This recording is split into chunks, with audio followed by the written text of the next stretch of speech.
Hi, my name is Gerhard Gschwandtner and welcome to Selling Power TV. Today we have the pleasure of speaking with Dave DiStefano. Welcome, Dave. Gerhard, nice to be here with you. First of all, that's a new position for you. Why did you make the move? Well, I made the move for a couple of reasons, Gerhard.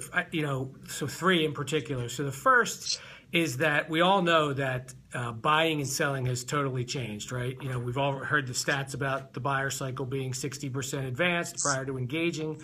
And social has become a tremendous asset for the salesperson and the sales organization to get back in front of that curve, right? And there are very particular ways to do it. It's not just about having a nice profile or sharing content, but there are really solid practices that now allow you to integrate social into a sales process.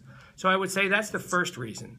The second reason is that, today we call social selling by its very name, social selling. And it means a lot of things to a lot of people, just as sales enablement did a few years ago. It's my belief that in a year, 2 years, maybe less, social selling won't exist. It'll just be part of the sales cadence for organizations that are optimized in their pursuit and their sales process. And the third is that the organization, PeopleLinx, is a group of organizations. It's small, so it's in that startup phase, but it has 60 plus real significant enterprise clients. It's got a great leadership team, people with McKinsey backgrounds and Citibank backgrounds and such.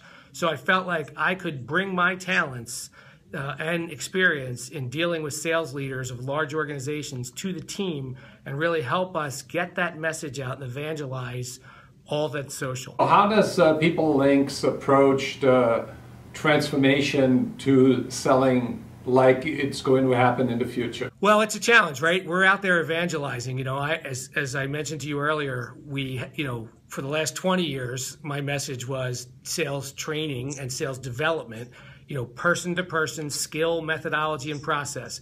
It's no different on this side of the world, other than we're really moving people and changing behavior for people to think about social in something other than, well, that's over here. That's not part of the way we sell. That's something that my children do or something that I do for a hobby.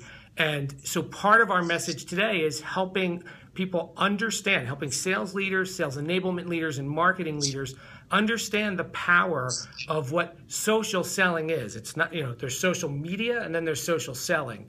And the distinction in our mind is there are practices that done in the proper time and sequence and with the proper buyer level will advance the pursuit of the opportunity. The two requirements that I see is that salespeople learn the digital footprints of their buyers in the social world, and secondly, that they become better spokespeople for, or ambassadors, if you will, for their companies, so they can engage early. Yeah, Gerhard, I think that's right.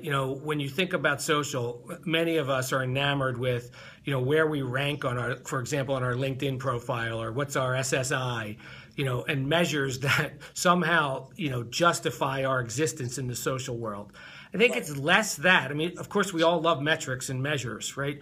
But, when you think about who am I, right, in my social footprint, what do I say? What do I look like? How do I interact?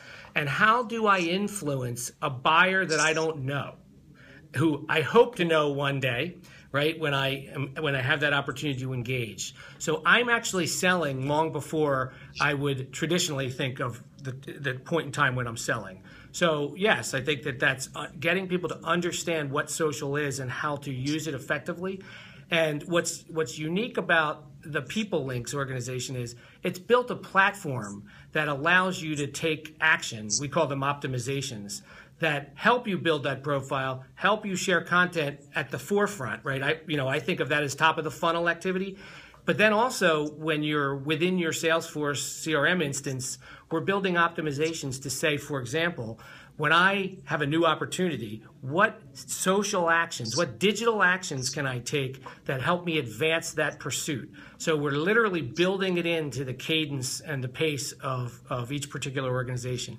That is quite different than just talking to people about what they should do with their profile and how to share content. Both are valuable, but the integration of the two is where I think the future is. So we're moving from social presence and social metrics to social conversation leadership. Sure. And it's fun. What's fun about it is it's the wild, wild west right now, right? This is emerging as we're all influencing it. We're all intelligent. We all have our perspectives. So when I think about of Richardson, when I relate it to my experience, we came at it from how do you build skill and strategy for salespeople to be better.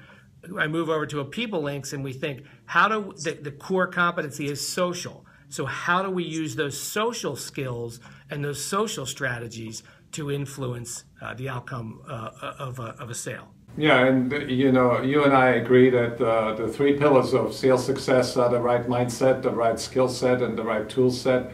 And PeopleLinx seems to be the future tool set that all salespeople will use to influence and engage buyers. We certainly hope so. Thank you, David. Gerhard, thank you.